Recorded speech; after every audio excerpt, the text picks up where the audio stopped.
أشهد أن لا إله إلا الله وحده لا شريك له وأشهد أن سيدنا محمدا عبده ورسوله لا نبي بعده. اللهم صل وسلم وبارك وكرم على هذا النبي الكريم سيدنا ومولانا محمد وعلى آله وصحبه أجمعين. أما بعد، فقال تعالى: يا أيها الذين آمنوا اتقوا الله حق تقاته ولا تموتن إلا وأنتم مسلمون.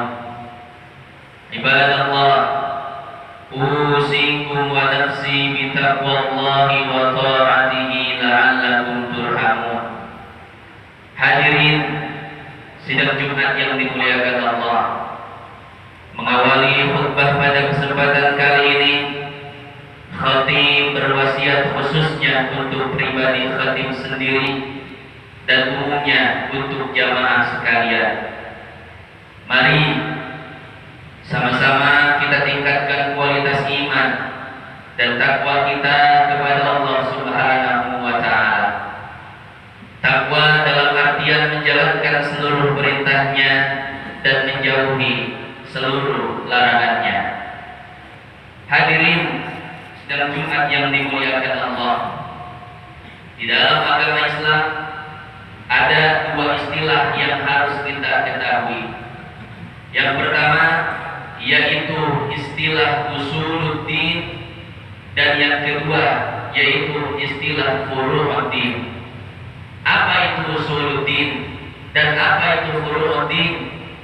Maka pada kesempatan kali ini khatib akan membahas tentang makna daripada kedua istilah tersebut.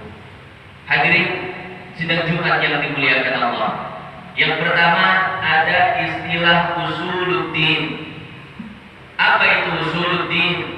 Usuluddin adalah prinsip-prinsip agama di mana tidak diperbolehkan satupun dari kaum muslimin untuk berbeda pendapat tentang prinsip tersebut. Di dalam hadis riwayat Bukhari dan Muslim, ada seseorang yang bertanya kepada Nabi, "Ya Muhammad, akhbirni 'anil Islam." Wahai Rasulullah, beritahu kepadaku apa itu prinsip-prinsip dasar Islam. Maka beliau pun mengatakan, "An tashhada an la ilaha illallah wa anna Muhammadar Rasulullah wa tuqimas shalah wa tu'tiyaz zakah wa tasuma Ramadan wa tahujjal baita in istata'ta ilaihi sabila." Nabi mengatakan prinsip dasar agama Islam di mana seseorang tidak boleh berbeda pendapat, satupun dari kaum muslimin tidak boleh berbeda pendapat tentang prinsip-prinsip tersebut. Yang pertama adalah syahadat.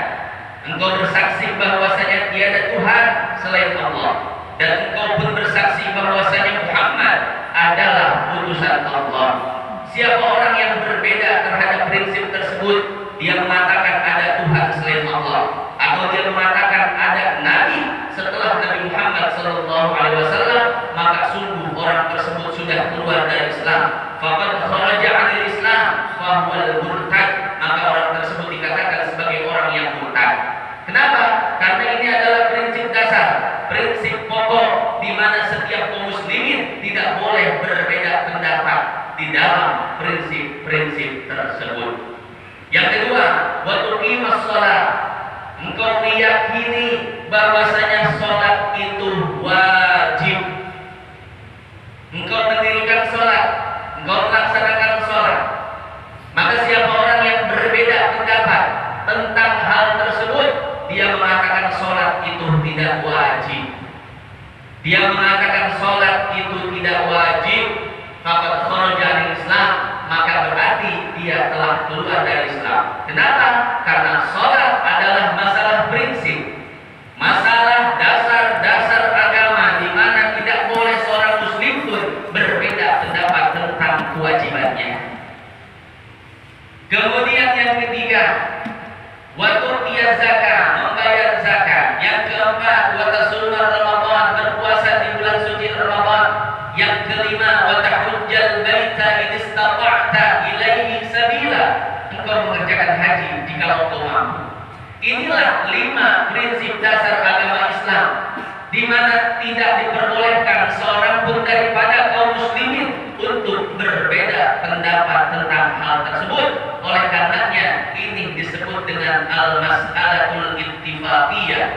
Ini adalah masalah-masalah kesepakatan di mana setiap kaum muslimin dari berbagai madhab, dari berbagai macam aliran, dari berbagai macam organisasi, baik dia NU ataupun Muhammadiyah ataupun Wahdah Islamiyah ataupun Salafi dan lain sebagainya, semua sepakat terhadap prinsip-prinsip tersebut.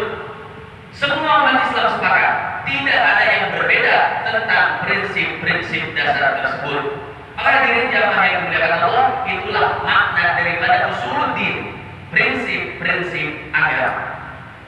Kemudian yang kedua, ada istilah usuluddin, istilah furu'uddin.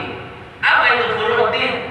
Furu'uddin juga disebut dengan al-mas'alatul khilafiyah, sebuah permasalahan di mana kaum muslimin boleh berbeda pendapat, boleh berbeda pandangan tentang permasalahan tersebut.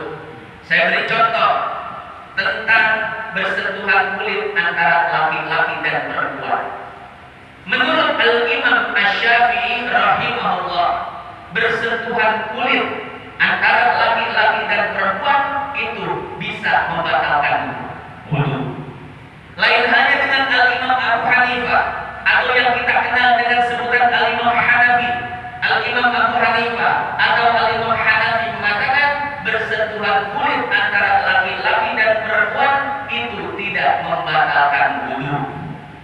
Padahal baik daripada Al-Imam Asy-Syafi'i atau Al-Imam Abu Hanifah, keduanya mengambil sumber hukum yang sama, yaitu surat Al-Maidah ayat 6. Qala ta'ala, ya ayyuhalladzina amanu idza qumtum ilas shalah faghsilu wujuhakum wa aydiyakum ilal marafiq wamsahu bi ru'usikum wa arjulakum. Dalam satu riwayat disebutkan wa arjulikum ilal ka'bain, sampai pada satu kata aula mas'ulun nisa.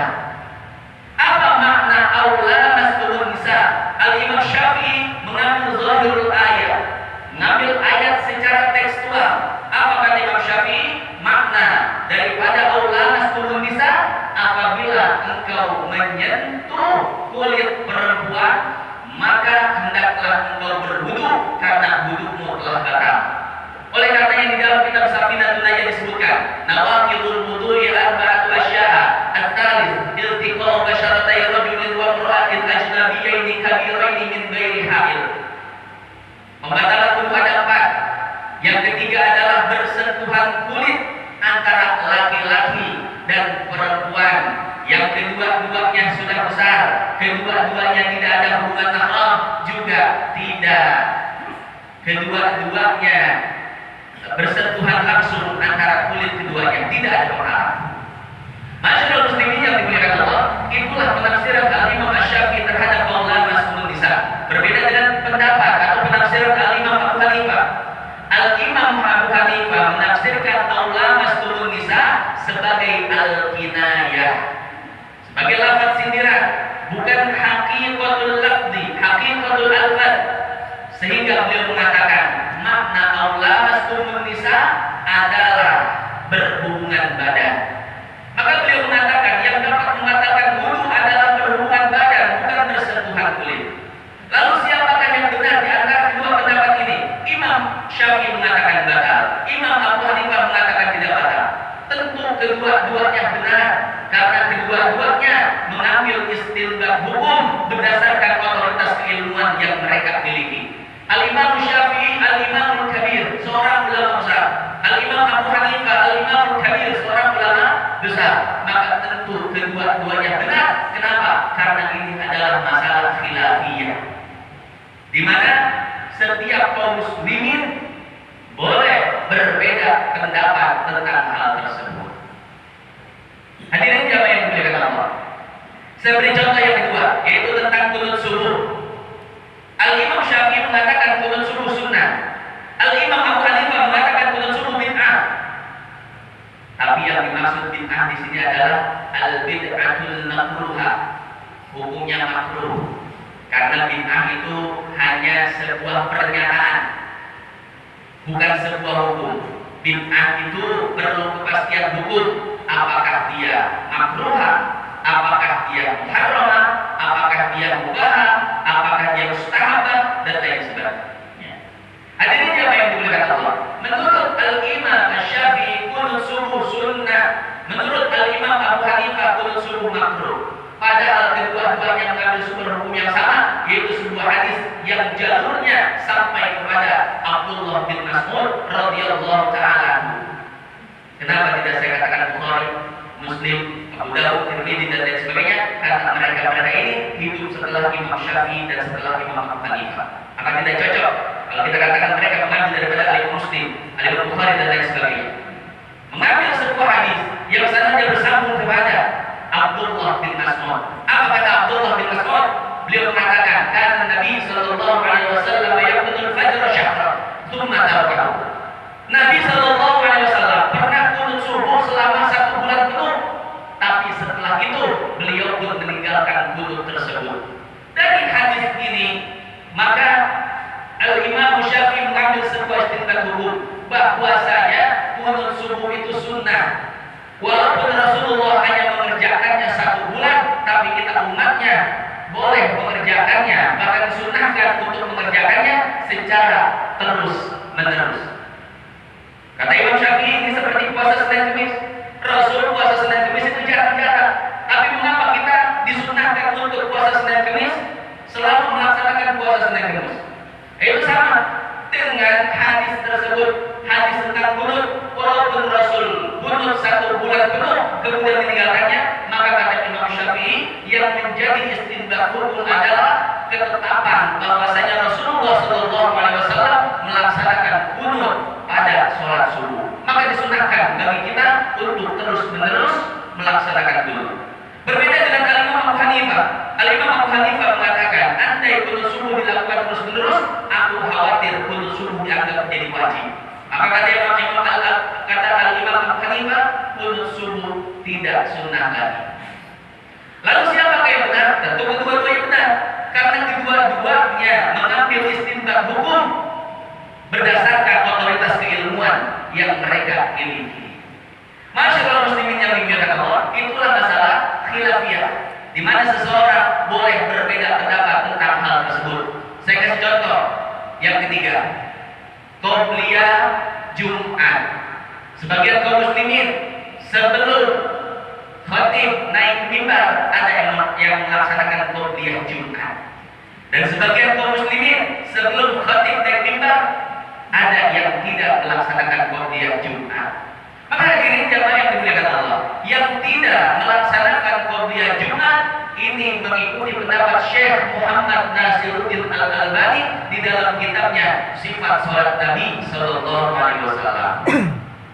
Dan yang melaksanakan qobliyah Jumat ini mengikuti Al-Imam An-Nawawi di dalam kitabnya Al-Majmu' syarah daripada Al-Muhaddats.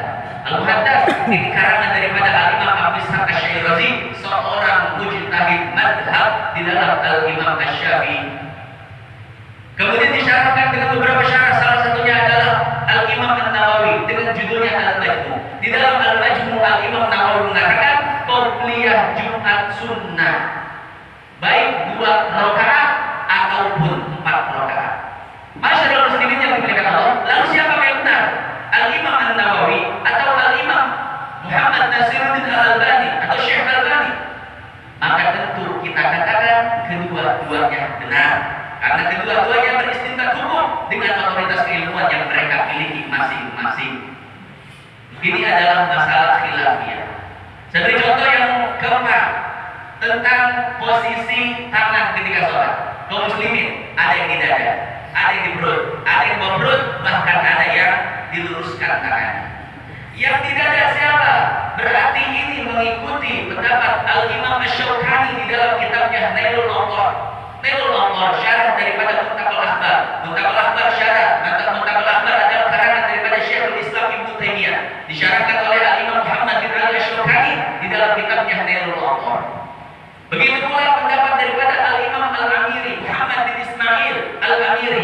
di dalam kitabnya Subul Salam. Begitu pula Syekh Nasiruddin Al-Albani di dalam kitabnya Sifat Salat Nabi Sallallahu Alaihi Wasallam. Yang di dada ada tuntunannya, yang di perut atau di bawah dada dan di atas pusat ada tuntunannya juga. Siapa? Tentunya ini adalah madhab Syafi'i. Di bawah Syafi'i ada Al-Ghazali, ada Al-Buwaiti, ada Ar-Rabi, di bawahnya lagi Imam Haramain, Al-Imam Ghazali, di bawahnya lagi ada Imam Abdul Karim Ar-Rafi'i, ada Imam An-Nawawi, di bawahnya lagi Syekh Ibnu Hajar Al-Haytami, kemudian Al-Imam Ar-Rabi. Terus berdasarkan sanad daripada madhab Syafi'i yang telah sampai kepada kita. Di bawah pusat ada siapa? Al-Imam Abu Hanifah.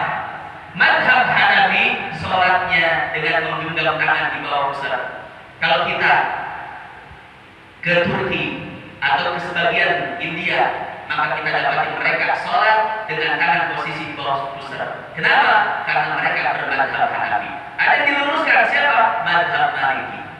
Hadirin yang dimuliakan Allah, artinya apa? Artinya ini masalah khilafiyah, perbedaan pendapat, masalah yang tidak perlu diributkan karena semuanya memiliki referensi, semuanya memiliki sumber masing-masing. Yang terakhir, saya kasih contoh tentang Maulid.